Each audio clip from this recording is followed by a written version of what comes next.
All right, it's recording. That's Reeves Mitchell. I'm Dave Myrick. We're with the franchise, minutes away from the much anticipated Reeves commitment of five-star defensive tackle, number one player in the 24 class, Williams Nwaneri. Looking live at Lee Summit North High School as the commitment is literally within the next, 80 seconds. Reeves, you got any thoughts as we kind of head into this? There's just been a lot of reports coming out, Dave, going both ways. I mean, I know a big crystal ball came out from Missouri, I think yesterday, but so a lot of the OU fans are getting in, Parker Thune's mentions and stuff because Parker's been saying this whole time all along that he's pretty confident Williams is going to commit to OU. But Dave, we've said this the whole way through. You never know till the final seconds. You really never know. You don't, Reeves. Those guys have I don't know if he was about to commit or not. They have a really tough task, Reeves. It's more of a hypothesis, educated guesses. They get the best info they can and try to do stuff. On the flip side, I get the fan base's frustration. You're told that your program is in a good spot for so many months, and the day before, you kind of get the rug pulled out from underneath you. So I kind of see both sides of it. Dave, I mean, this is a huge recruiting story on Twitter for at least the past month. I mean, OU fans are really, really invested in this guy. Obviously, he's a 5 star, so I mean, that says what it has to say. But what are some other reasons you think that this recruit in particular is so just taking the breath away from OU fans? Reeves, I think a couple things. You've got the impending move to the Southeastern Conference. They are head to head with a Southeastern Conference future rival, but more so than that, it's a bottom tier SEC future rival, and I think that it's a recruiting win that I think the base really felt like Oklahoma needed to get done for the move they're about to make. Oh, here we go. And he is committing right now. That does not look like an That's Oklahoma not hat. like OU. I can't even tell what it is.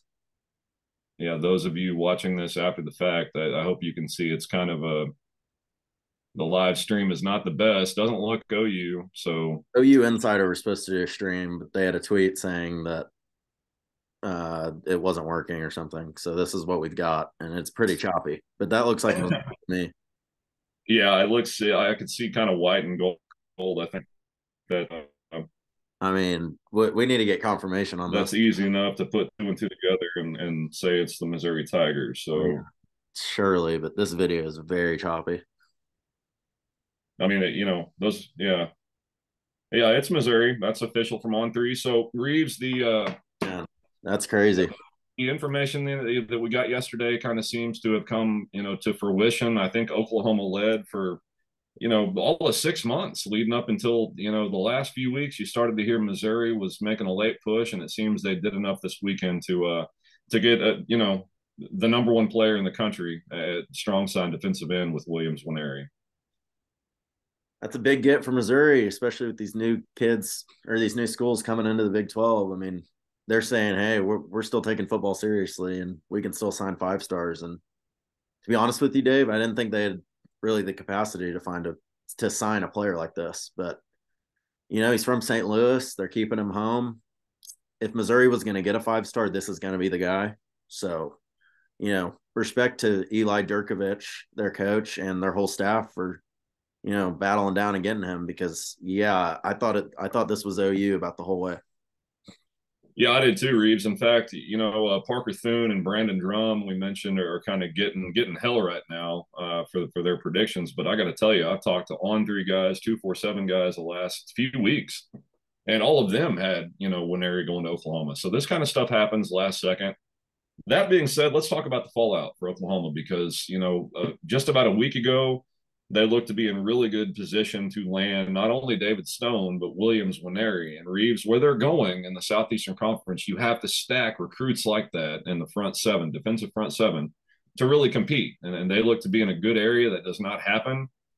Turns out they are beaten head to head by a future SEC rival with Missouri. And now they got to focus their attention to David Stone. But I have a feeling this one's going to sting a little bit. This one definitely stings. I believe Williams Nwaneri has a teammate from Lee Summit that's committed to OU as well. I think he's a 3 star defensive tackle.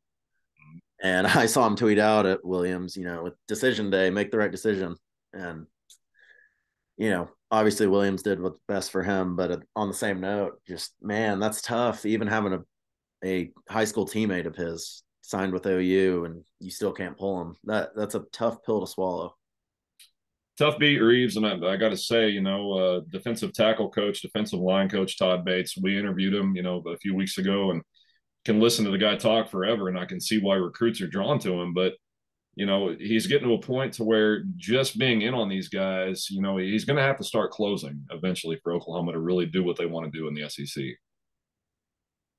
How how important now do you think it is to land the commitment of David Stone? Because a lot of OU fans were talking about combining these guys together and, oh, what a great class that'd be. But if you miss out on both of them, then Dave, that's not really going in the right direction heading into the SEC. Catastrophic is what I think that would be for Oklahoma. There's a lot of things going on right now that we touched on in last week's show as far as perception, right, for Oklahoma. Coming off a losing season a year before they're going to the toughest league on planet Earth, and you got people saying, well, they're going to be in over their head. They can't compete. Well, you look at last year, that's not doing a whole lot to help that perception, right? But you start to land guys like this, especially head to head against other SEC teams that you're in on them for. And that starts to flip that. Now, like we talked about last week, they still have this year, this season to kind of turn things around and get stable heading in. But yeah, Reeves, you really like to see, a program that wants to be with the Alabamas and Georgias start to get guys that, Alabama and Georgia have had. And this is it's a big miss for Oklahoma to lead as long as they did and miss out in the last weekend here. And in David Stone's case, too, it's a scenario to where you're in a battle with another non blue blood in Michigan State. So, I mean, if you're not able to pry him away from a school like Michigan State, not saying they're a bad program, but on the same note, OU's a blue blood. Michigan State is not, Missouri is not a blue blood either. So, I mean, if you're losing 2 5 stars to these schools, I know people are just going to say it's all about the money. It's all about the money. Well, I mean, OU has NIL money too. Should be able to start landing these guys, especially on the defensive line. And yeah, I Oh, you're go very ahead. true in your point that you have to be like the Georgias, the Bamas, the LSU's. They all have these dudes up front. Every single year, they're replenished with these dudes. So yeah, even getting one or two is huge for OU. But when you think you're in on one and you lose out in the last second to a school you feel like you're a better program than, that's the one that really starts to sting. Yeah, it's going to hurt for a multitude of reasons, Reeves. And to your point, yeah, I've heard that Oklahoma is doing for Brent Venables what Lincoln Riley did not think they would do for him in terms of NIL. So I think they've got the backing, the financial backing to go out and get these guys. It just comes down to closing. And yeah, I'd like what I said last week. I thought pulling a top 10 class on the heels of a losing record, that spoke to their kind of recruiter that Brent Venables is. I think we're seeing today speak to recruits wanting to see the product on the field match the level of recruitment. I think they're going to kind of wait and see what this year holds for everything that we've talked about. It's about the most important season in OU football history. We really need a good year. So you you probably know the name Chad Simmons. He's with On Three, but he does a lot of college football stuff. He was at Lee Summit for this commitment. I just got an interesting tweet from him. It's actually an Eddie Radosevich tweet, so shout out him. But he said, most surprising part, it's not that he picked Missouri. Williams Nwaneri told Chad Simmons he picked Missouri over Georgia. Wow. Okay. So basically saying Oklahoma was not even in the top two, as it turned out. Man, oh man. I mean, That, and again, I'm not hating on any forecasters that had him going to OU, but that just shows you this business, Dave. I mean, people were saying 95% OU. I saw Josh McQuiston. You sent me the tweet. He said, I still think it's 95% OU. And then it comes out that OU wasn't even in the top two to finish. So, I mean, you never know when these decisions are made, Dave. It could be 5 seconds before, or he could have made up his mind a month ago. right, Reeves. But you know what it all boils down to? It's not a good look. It's not a good perception for Oklahoma, not a good perception for the guys that try to forecast this stuff. With him admitting Oklahoma was not even, not the contender, let alone not even the top two. That's crazy. And, it's a big mess, as we talked about, but now Oklahoma's got to look ahead. You brought up David Stone. That's, now becomes the vital piece in this 24 class of trying to earn his commitment. and get him away from Michigan State. Like you said, another non-blue blood that if you lose, an in-state guy on top of being a blue chip recruit too, that's not good. I don't want to make it sound like the sky is falling, but I will say this: Williams Nwaneri has been Oklahoma's number one target for a very long time. They invested a lot as a staff and in recruiting, to get this guy, and to miss out today. It came out yesterday that's probably what was going to happen, and lo and behold, it did. And not even the top two. It gets crazier and crazier, Reeves. I mean, you just wonder what went south on that end with OU and him, because I mean, and again, these guys don't know everything.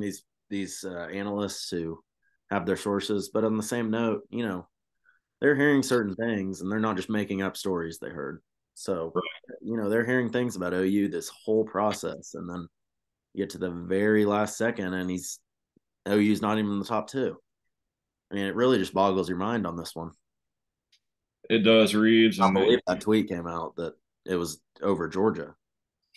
unbelievable. Yeah, I mean, if you'd have told OU fans that a week ago, you'd have been laughed out of the building as Missouri fans were when they tweeted they had the upper hand. But I don't know, man. It like we said, it stings. I don't want to keep riding a dead horse here. What's done is done. Now, that being said, if you're looking for any glimmer of hope, if you're an Oklahoma fan, nothing is official until that, ink hits the paper in December for early signing day. A lot can happen between now and then.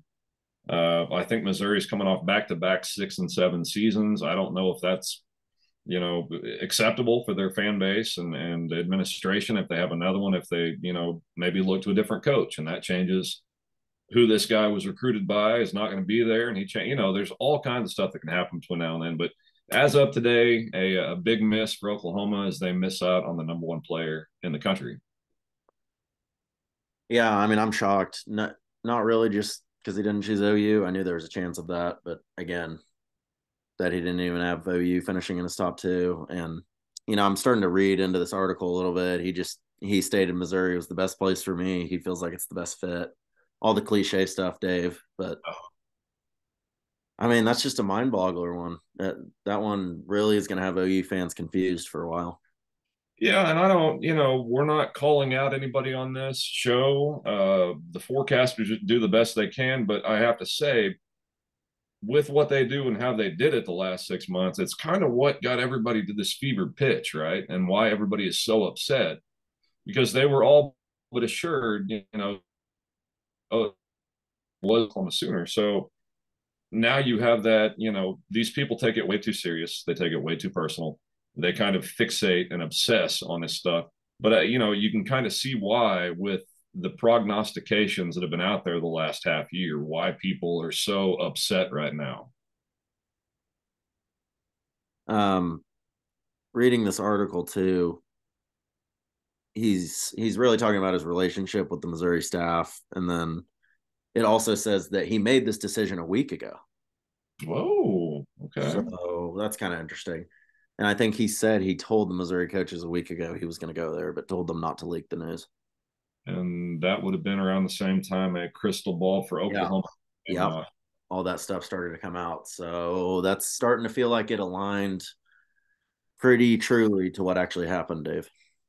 Yeah, and I've heard some stuff. None of this is substantiated. I'm just going to tell you what I've heard is that he was told if he committed today, he and his family could start receiving NIL money from Missouri, like right now. And that is what I heard was the catalyst to eventually get, them over the hump to get this commitment. Don't know. That's just what I heard. But, all you and I can do is guess. That's kind of the same as anybody else has done. Now, granted, we don't charge people to hear our guesses, and so we hope they're not pissed off if we happen to be wrong. But we just wanted to bring you the commitment of kind of what we thought was going to happen and talk about maybe why it did, where OU goes from here. Like I said, it's time to start closing on some of these guys. They'll have another chance with David Stone coming up later this month, Reeves.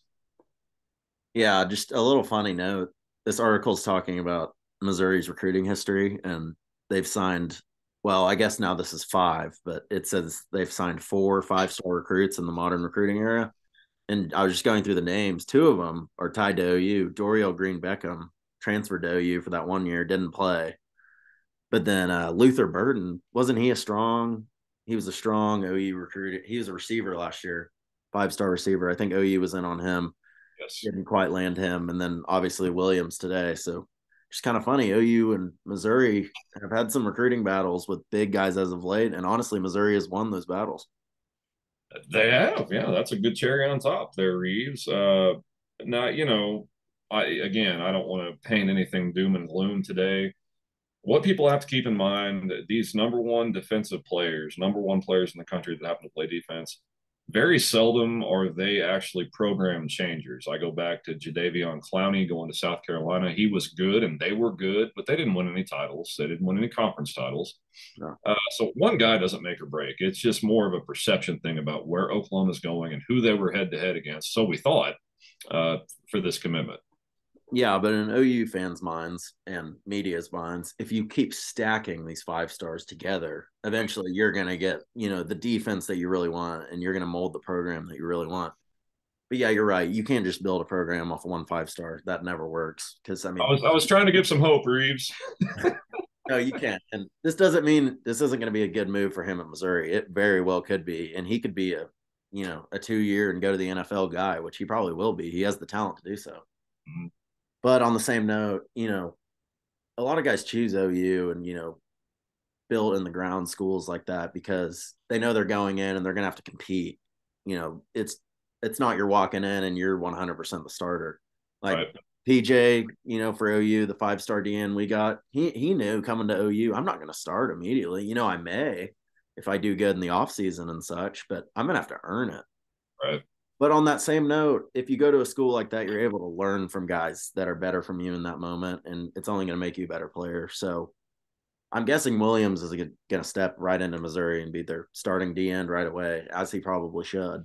But a reason I would have liked to see him go to OU is we have a really experienced D line this year, and I think we're going to next year. And he could start to learn from these older guys and really, figure out what it's like to be a winning football at OU, a winning football player at OU, and that would only help him going on to the NFL and such. Like, No doubt. he could have a great career at Mizzou, and I bet he will. But that's why I would lean going to a blue blood or an established school like OU because you're always going to have those guys ahead of you that can teach you the ways of the land. Yeah, I agree with that. And what I said last week might be part of it is you have a guy that wants to be the big fish in the small pond, the superstar, unquestioned on a team. And when you go to a team like Oklahoma, you have competition for that. At Missouri, you're exactly right. He'll be the go-to guy as soon as steps campus. I'm not saying that's the case. We're just trying to figure out why. And as it turned out, Oklahoma wasn't even in the top two. I keep going back to that, blows my mind. But yeah, Reeves. So Oklahoma misses out today. Williams Nwaneri, number one player in the country, picks the Missouri Tigers. Those of us that were following this pretty close the last 24 hours. Not that big of a surprise. It is surprising Oklahoma was not in second place to land him. But yeah, you're exactly right as far as stacking recruits, man. Especially on the defensive line. You go back to Brent's Clemson's team that won national championships. That's what they had was championship caliber depth on the D line. You hear competitive depth all the time. Championship depth is a completely different animal, and that's what these guys help establish. Yeah, I'm going throughout Twitter right now. I'm very interested with this development. CBS Sports 247 guy who was there just quote tweeted the recruitment. This is pretty interesting. Says interesting note here. Williams Nwaneri's high school coach and former Oklahoma player, Jamar Mosey. I've never heard of him, so if I'm saying that wrong, correct me.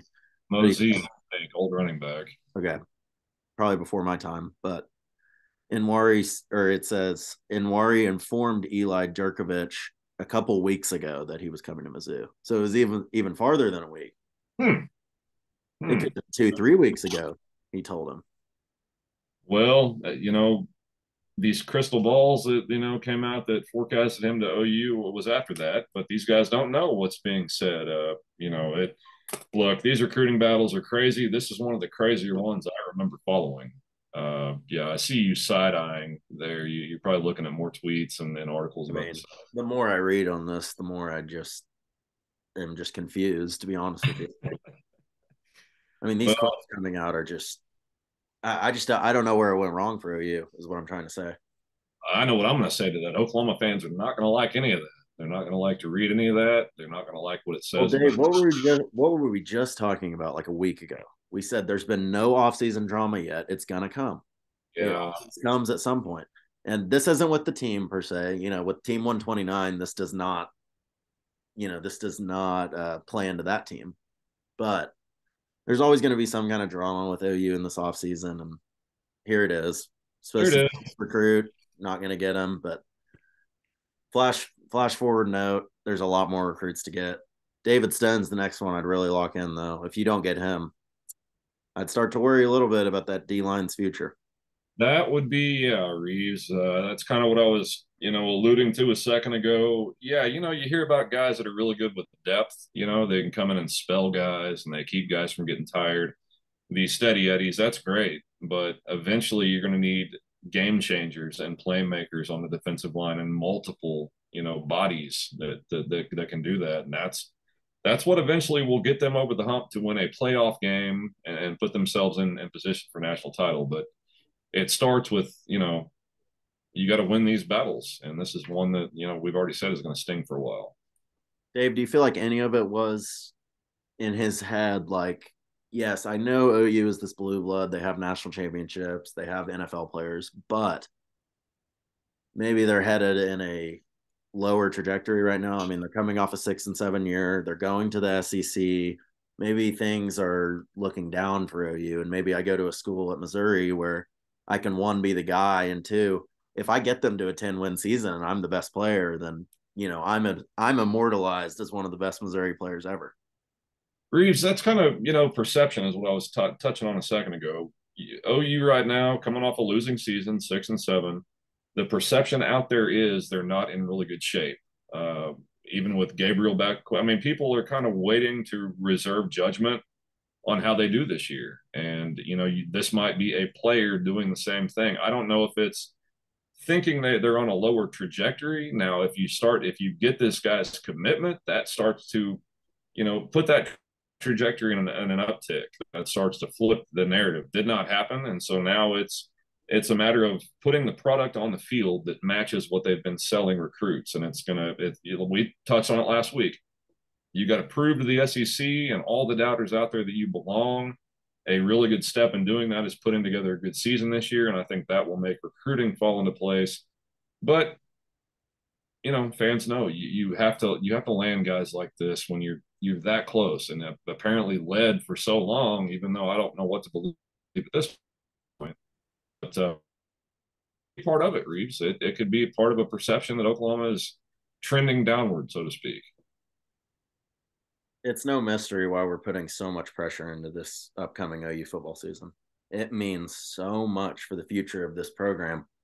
The head coach is a question mark. I mean, we fully believe in Brent, but he is a question mark for 5 years down the road. If you have another losing season this year, it puts him on the hot seat instantly. The recruits are a question mark. I mean, guys like today, Nwaneri, you thought you were going to get him. David Stone, we thought we were going to get him, but he could go to Michigan State. And the scheduling is a mystery. You don't really know who you're going to play. We know the first year schedule, and it looks bloody hard. I mean, you go at Ole Miss, at LSU, Bama at home. It's not going to be easy, Dave. So I mean, yeah, there's a lot of reason why people are doubting. Honestly, right now, obviously, me and you, we have faith in what this program has done over 100 years. We have faith in that. But on the same note, we've seen programs like Nebraska who were very successful for 50 some odd years, and now they're looking like a cellar dweller in the Big Ten. So, I mean, we don't think OU is going towards that level. There's a lot of differences between those two scenarios. So, honestly, that take, I know you're not a fan of that take at all, but it's something that's getting tossed out a lot on Twitter these days. Yeah, dude, I can't look at it negatively, really. I mean, it's plausible. Do I think that's what's going to happen? No. Could it happen? Absolutely.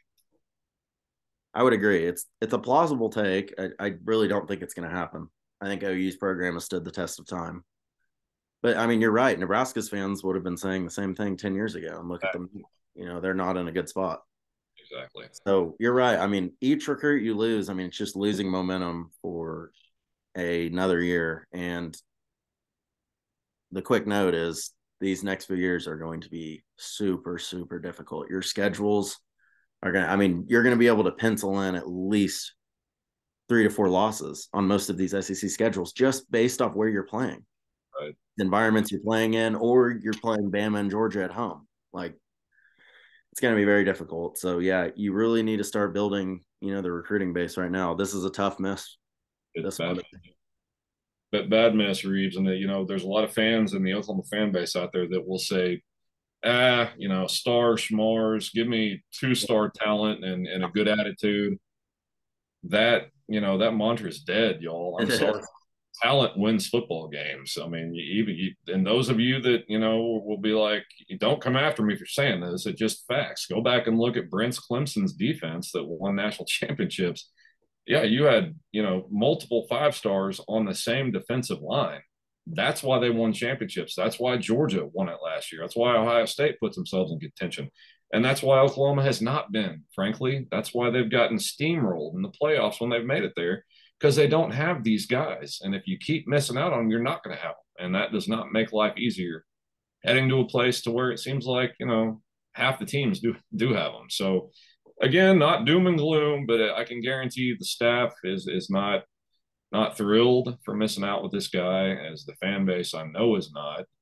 And they just have to put a good product on the field this upcoming season. It's very important, Reeves.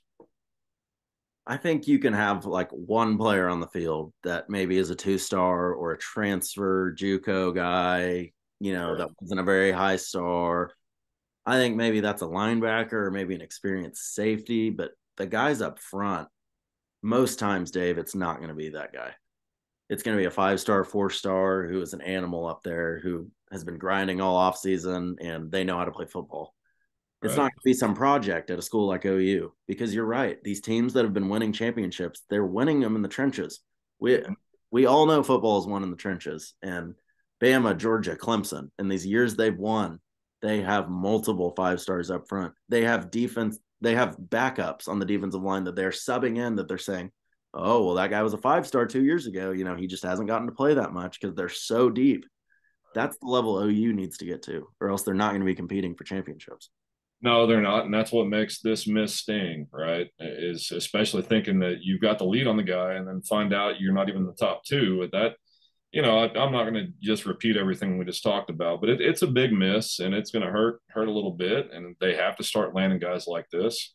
But you can't blame a recruit for looking at a 6-7 program that's about to make this leap to a tougher league and saying, "I want to see what they do first. I want to make they're going to wait for Brent." We've seen him up close and personal in practice. We love the guy and everything he says and what he stands for. But the facts are, he just went 6-7. So these dudes want to make sure that they're going to commit to a team that is going to do good things. Now, that being said, I can't really say that's what Nwaneri did by going to Missouri, because they to 6-7 2 years in a row. I'm not going to get into them. Congrats to them for getting Nwaneri, but the point is, I think you'll see some recruits hold out until Oklahoma proves that they have the right pieces in place and win where it counts. Are you aware of a commitment date set for David Stone yet? I think I've seen later this month, maybe August 28th ish. I can Well, double maybe you check. might we might do the same thing like we've done today and live stream that one. Hopefully, it's on a happier note that time. Reeves, I can one up you. We will be there in Oklahoma City for that commitment, covering for the franchise. There we go. We'll do that then. And yeah, we'll bring you guys that live. Yeah, hopefully that's a darker shade of hat that is pulled out. Well, Reeves, and if you got anything else, fire away. If not, Uh, we'll wrap this up. just see, you harped on this earlier, and these are OU accounts, so they're going to be biased towards OU, but a lot of them are saying Nwaneri's commitment is going to run until signing day. So they think this is official for now, but the bidding war is still going to be taking place. So that's an interesting front to uh, keep an eye on. But on the same note, gotta assume he's 99% Missouri at this point. Yeah, I agree. I think when it's an in-state kid, right, Yeah. that makes that binding a little bit stronger. And there's going to be a lot of that. There's going to be a lot of OU fans that are, just to be blunt, making themselves feel better by giving themselves a chance by saying, "Hey, it's not over till it's over." But this one, I think, is pretty firmly in Missouri's grasp. So, yeah, but it's not. Yeah, to be completely cliche, it's not over till it's over, and it's not over until December. So, yeah, a lot of stuff can happen between now and then. I'll end this on an optimistic note. A Let's quote, have it. a quote from David Stone. I'm sure you've already seen it before, but I'm going to read it on here. Said, as far as pure ball, I feel like OU would probably be the place for me, especially with Coach Venables, Coach Bates, and what they've done with defensive linemen in recent years. Yeah, yeah, I think David Stone is Oklahoma's to lose. If that happens, the fallout that we're seeing today won't Going to be compare. way worse. Yeah, yeah, it won't compare to what that'll be like. So we'll be there to cover it regardless. But I think that's going to do it.